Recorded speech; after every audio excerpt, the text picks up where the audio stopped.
Welcome to Fun Facts Daily, your source for just the good stuff. Monday through Friday, we're bringing fun facts and news you can use, all carefully curated to uplift and inform. So give yourself a break, relax, and learn something awesome in just a few minutes every day. Hi everyone, I'm Kyle Wood, and today we're going to be learning all about Niagara Falls. But before we get into the facts, let's warm up our brains with a little challenge to see if you can tell fact from fiction. Consider this. Niagara Falls is one of the most powerful waterfalls on Earth, and it's the most powerful in North America as measured by the volume of water flowing across it. On an average day, nearly 65 billion gallons of water flow over the falls, but would you believe severe weather could actually make this all come to a screeching halt? Some say that one day Mother Nature caused Niagara to run dry, leaving the cliffs exposed and people were able to just walk around on the dry river bottom. What do you think? Could bad weather really cause Niagara Falls to hit pause? We'll find out at the end of the episode.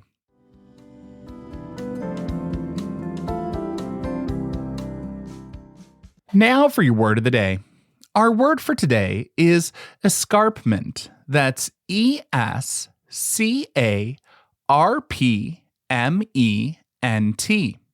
An escarpment is a long, steep ridge or cliff that separates two level areas of land at different heights. In geography, these cliffs form when the ground shifts along a fault line or when different layers of rock wear away at unequal speeds over millions of years. The Niagara Escarpment is a massive rock ridge that stretches across New York, Ontario, Michigan, Wisconsin, and Illinois. This specific rock formation acts as a giant physical step over which the Niagara River plunges to create the famous waterfalls.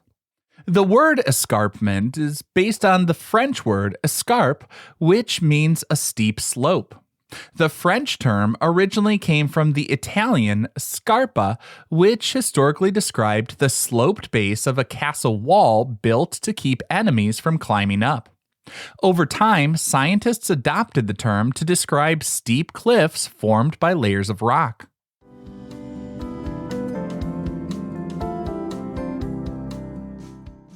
Time for your daily high five, our top 5 fun facts about Niagara Falls. Number 1. The governments of both the United States and Canada control the water flowing over the falls. Engineers redirect water into power plants on both sides of the border to generate clean hydroelectric electricity. During summer tourist hours, an international treaty requires a minimum water flow of 100,000 cubic feet per second. At night and during the winter, that requirement drops to 50,000 cubic feet per second.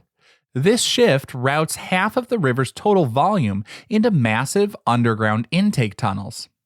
And this system generates electricity for New York and Ontario, producing nearly 4.5 million kilowatts of power. Lowering the water flow at night also serves a second purpose. It slows down natural erosion. Without this teamwork, the heavy rushing water would destroy the rock formations much faster.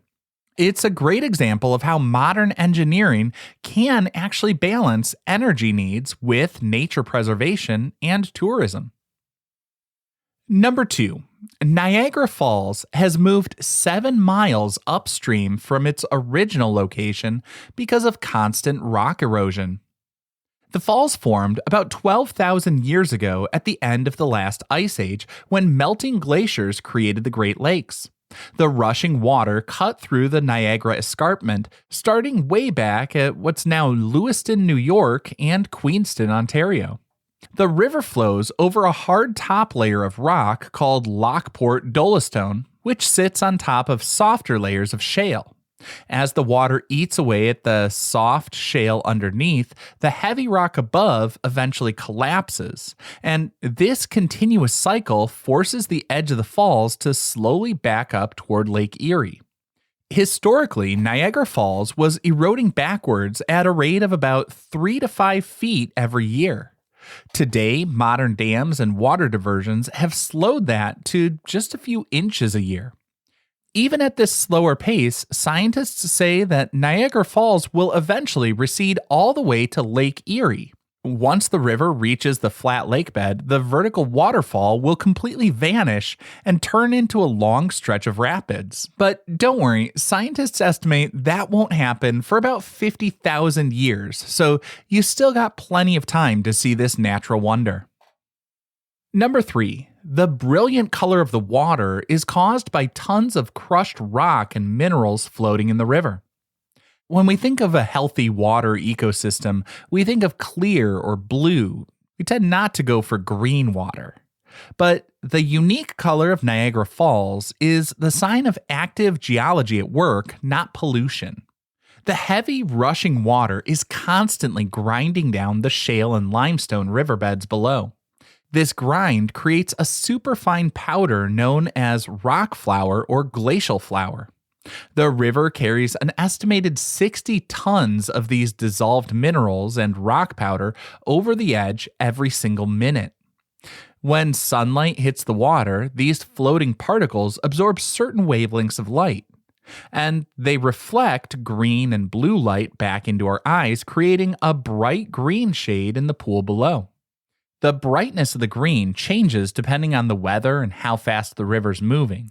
Visitors will see the most vivid green shades in the spring when melting snow pumps more water into the river and increases that churn.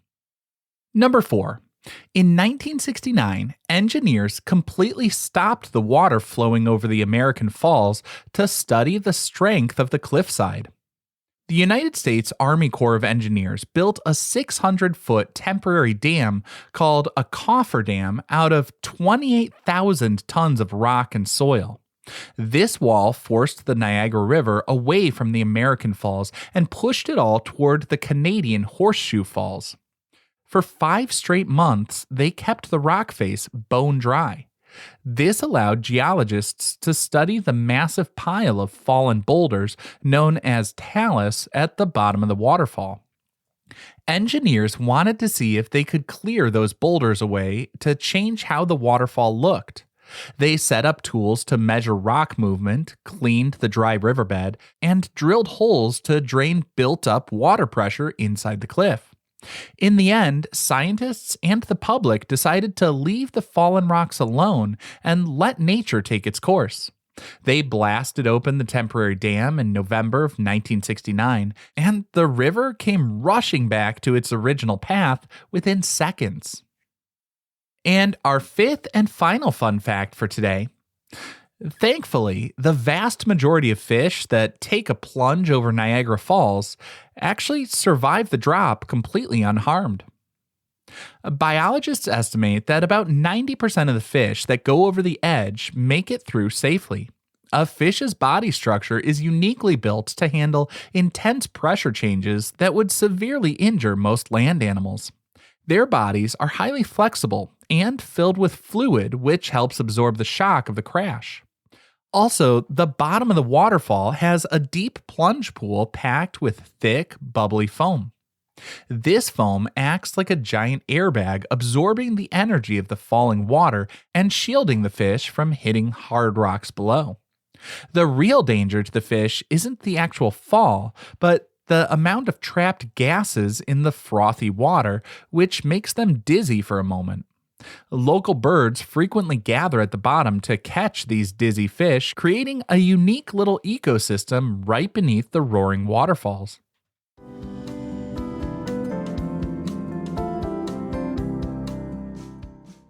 Now for some news you can use. If you're going to visit Niagara Falls, it's a good idea to keep your electronics inside a sealed plastic bag before you get anywhere near the viewing decks. The waterfalls create a powerful updraft of mist that acts like a heavy rainstorm, which can easily ruin cameras and smartphones. Many tourists don't realize that this mist carries tiny rock particles and minerals. When the water dries, it can leave scratchy, abrasive spots on your camera lens.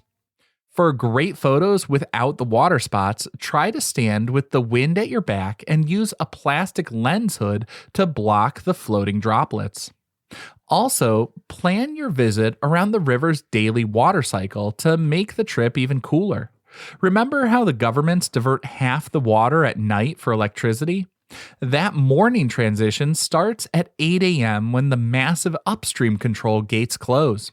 If you arrive at the viewing areas by around 8:15, you can watch the extra water arrive, causing the river speed to swell dramatically and making the roar of the falls much louder than it was just minutes before.